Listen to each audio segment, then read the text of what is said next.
Hey everybody, this is Mr. Storm, and this is another video in the series, kind of exploring what we can do in ChatGPT from an education standpoint. In this video, I want to see how good this is in generating quizzes. Let's first, you know what? Actually, I'm just going to go ahead and throw just a quiz. Create a 5-question quiz on the topic of the U.S. House of Representatives. Let's see, for ninth graders. Let's see what it comes up with. Here are 5 questions for a quiz. How many members are there in the U.S. House of Representatives? What are the members? How are the members of the House of Representatives elected? How often are elected? Okay. Yeah, these are all great, but maybe I want an answer key. What are the correct answers for the above for this quiz? There we go.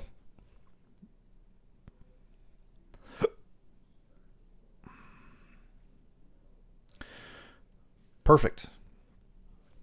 Let's try something more specific. Create a 10-question multiple choice quiz about the water cycle for an 8th grade class, natural sciences classes. Earth, I don't know, call it earth science. I think that's when you cover water cycles and earth science, right? And I don't think it's 8th grade, but whatever. We'll see what it comes up with. What is the process by which water evaporates from the Earth's surface and rises to the atmosphere called? Okay. All right. So it's going over basic. Oh, hello. The 3 main stages of the water cycle. Oh my gosh. Yeah, this is actually pretty great.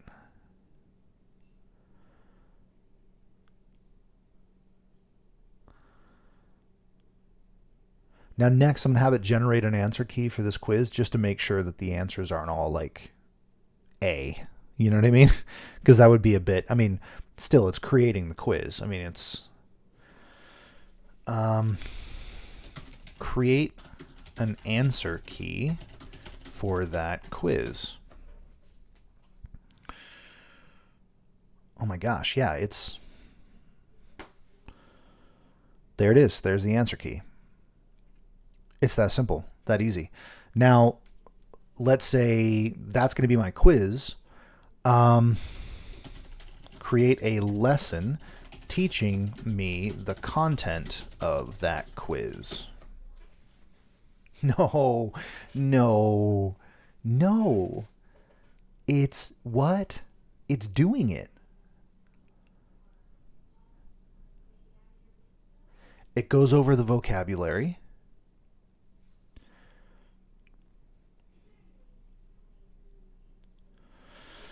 Oh my gosh, and it's covering everything that the quiz just covered. I don't know if that covered everything. I'd have to go through this and review it. Let's see.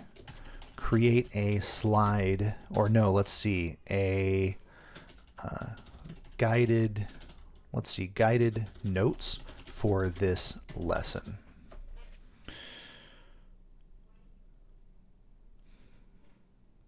There we go. You guys.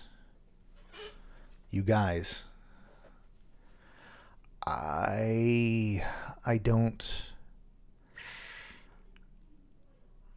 This is amazing. Okay. let's try something a little bit more abstract. Give me 5 possible topics for an argumentative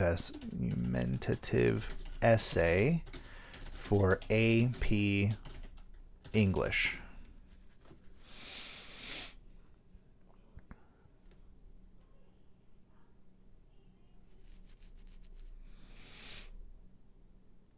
There you go. Speaking of AP,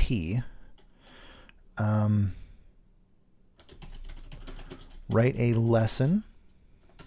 Oh no, let's do create a handout. Teaching that covers AP Computer Science Principles, Unit 4, Lesson 2. Oh my gosh.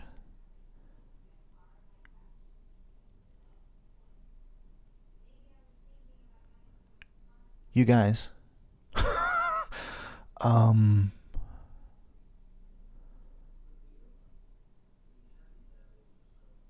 In this lesson, we will learn about the importance of collecting and analyzing data in computer science. We'll also learn about different topics covered. So this is pretty generic. Create a worksheet for that lesson. Let's see if that's the word it wants. Directions. Complete the following activities. You guys.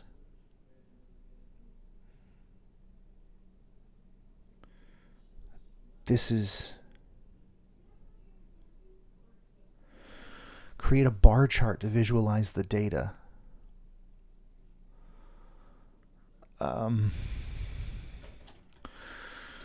Create a hands-on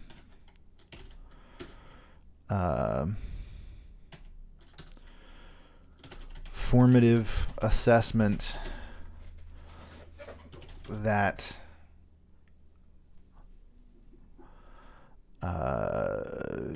determines if a student can write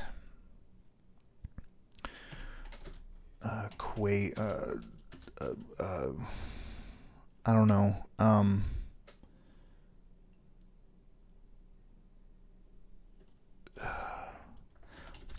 physics equations. I don't know what this is going to do. Oh my god. A ball is thrown upward at a velocity of 20 meters per second from the height of 10 meters. What is... Dude?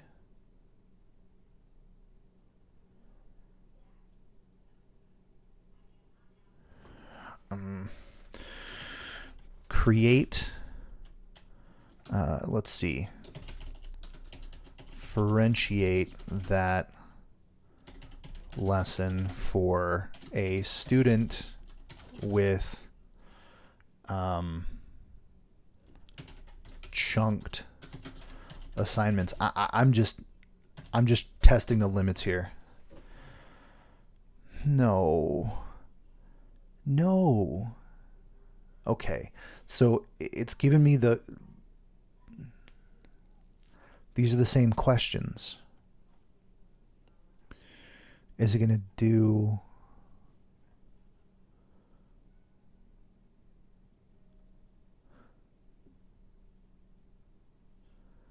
No, dude. It's telling me how to differentiate this. Okay. Break down question 1 into smaller steps. Explain how to solve.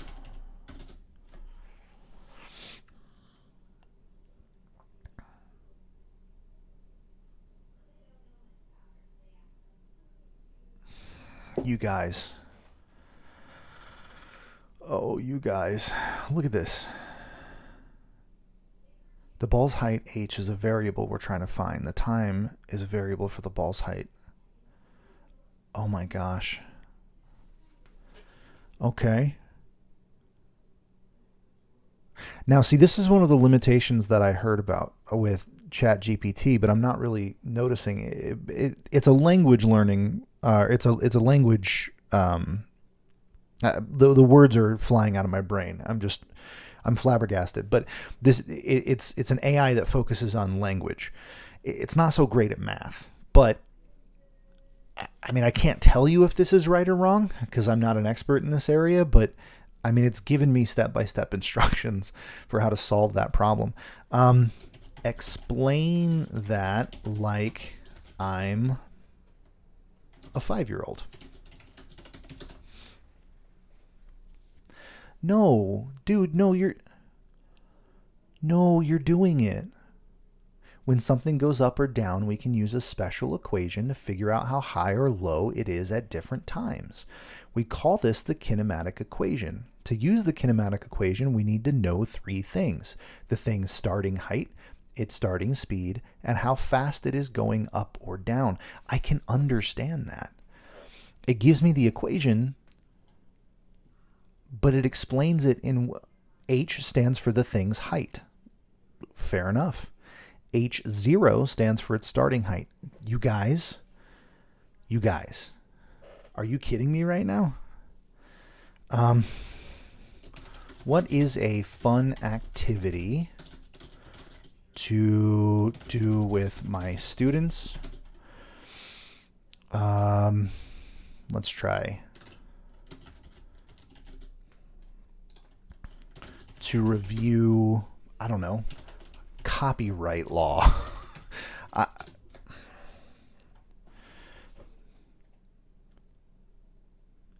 Shut up. No, shut up. No, guys. This is exactly what I would do. Divide the students into pairs or small groups. Give each group a list of items: song, book, movie, photograph, painting, sculpture, and ask them to determine whether each item is protected by copyright law. Have the groups present their findings to the class and explain their reasoning. This is collaborative learning. It even gives you ways to make it more interactive by having... Oh my gosh.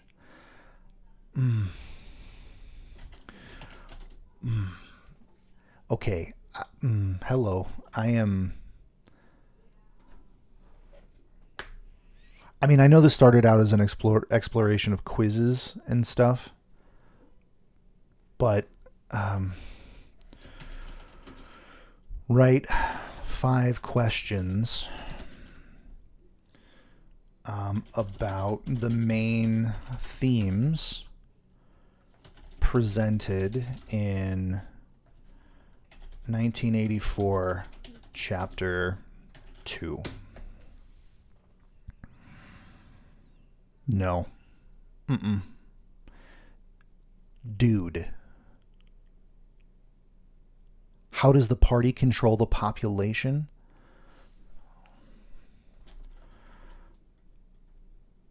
Rewrite without the words Chapter 2, because that's a bit wonky.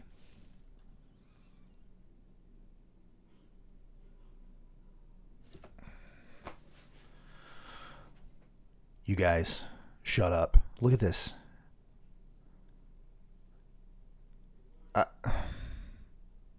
I mean, give me other suggestions. I get, like, this is free. This is available for anyone to use. You can literally just throw anything at it you want. Tell me how to teach a class preparing for the ACT.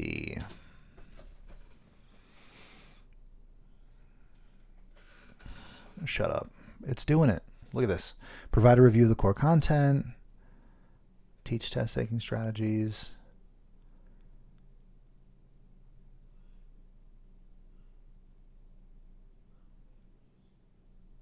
Oh my gosh. Above all, be patient and supportive. The ACT can be a stressful experience, so it's important to create a positive, encouraging learning environment.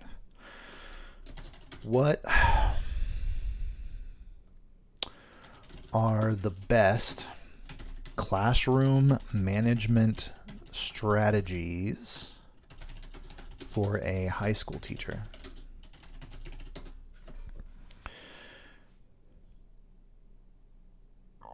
Yeah, I agree. Positive reinforcement, Use consequences consistently to address misbehavior. Maintain a positive and respectful classroom culture. Use active learning strategies to engage students in the lesson. You guys, this is everything.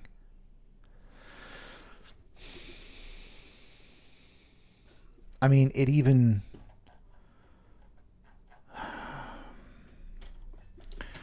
Write a bell ringer for a lesson on hydroelectric power.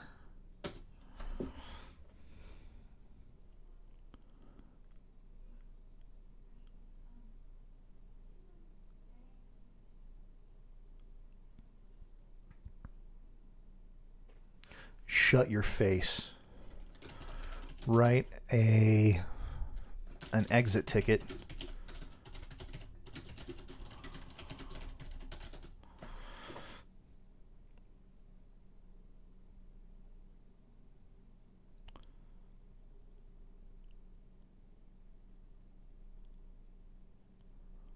Look at this. Hold on a second. Look at this. So these are basic questions. What is hydroelectric power and how does it work?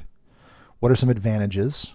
What are some disadvantages? So comparing and contrasting, well, not really, but analyzing. Think of examples of hydroelectric power plants in your state or region. Okay, so that's good. It's basic stuff. For the exit ticket, these are more detailed questions, presumably after we've been learning about these things for an hour. What are the main components of a hydroelectric power plant? How is the energy from falling water used to generate electricity? Can you think of any ways that hydroelectric power can be used more effectively in your community or region? What are some of the environmental impacts of hydroelectric power? Write a lesson plan for the bell ringer and exit ticket you just created.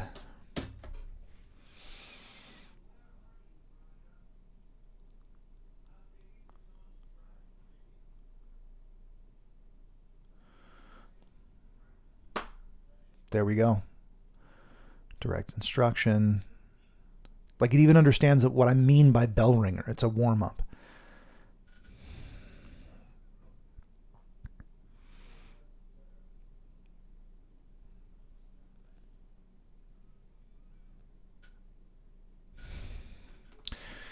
Let's see. Let's try modifying that. Rewrite that lesson plan to include a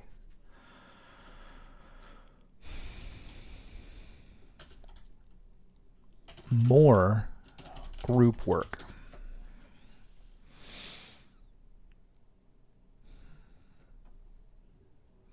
So it has us doing some guided practice, working together in small groups, but I want to see how it modifies it to make it more collaborative. Oh, it has the groups doing the bell ringer. So instead of doing it individually, they do it as a group.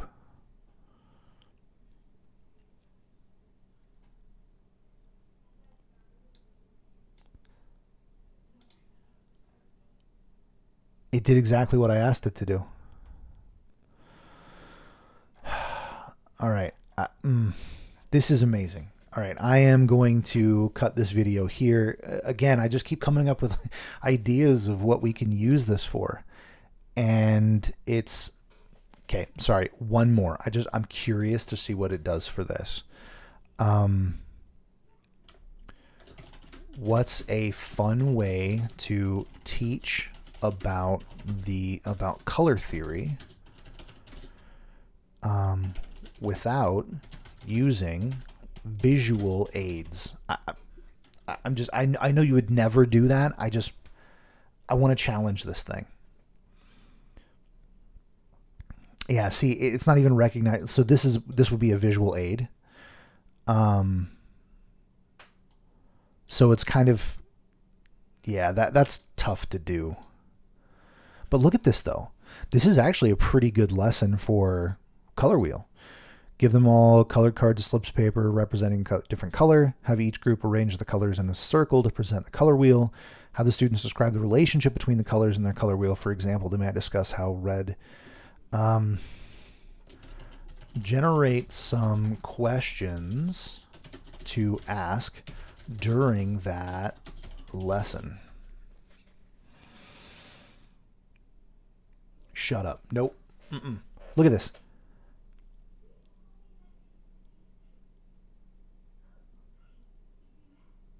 Can you think of any examples of how color is used in art? How do different cultures and historical periods use color in different ways? Write those. Give me DOK-3 questions for that lesson.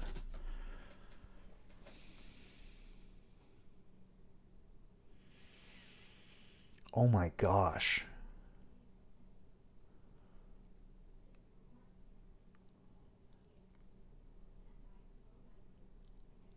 It does different DOK levels.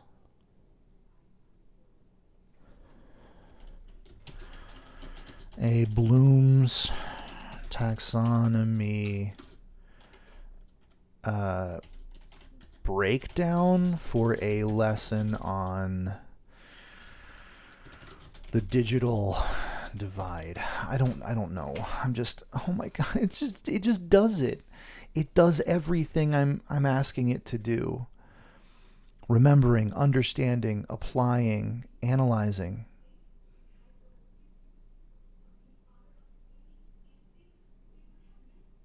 Design a campaign to raise awareness about the digital divide and its consequences. This is a Bloom's taxonomy breakdown of that very specific lesson plan in an AP Computer Science Principles class. It understood what I was asking. It knew exactly. Honestly, I did not think this was going to work. I just asked it the question like I would ask a human. Normally, when you're interacting with these chat bots, you have to be very specific. You can't just say breakdown because what's a breakdown? I don't know, right? So it might actually just explode and not give you the answer you're looking for. But if I was asking another teacher, like, okay, that's it. I'm cutting it here. I'm done. This is too mind blowing. All right, play around with this and see if this gives you the tinglies like it's given me. Because wow. Okay. Bye.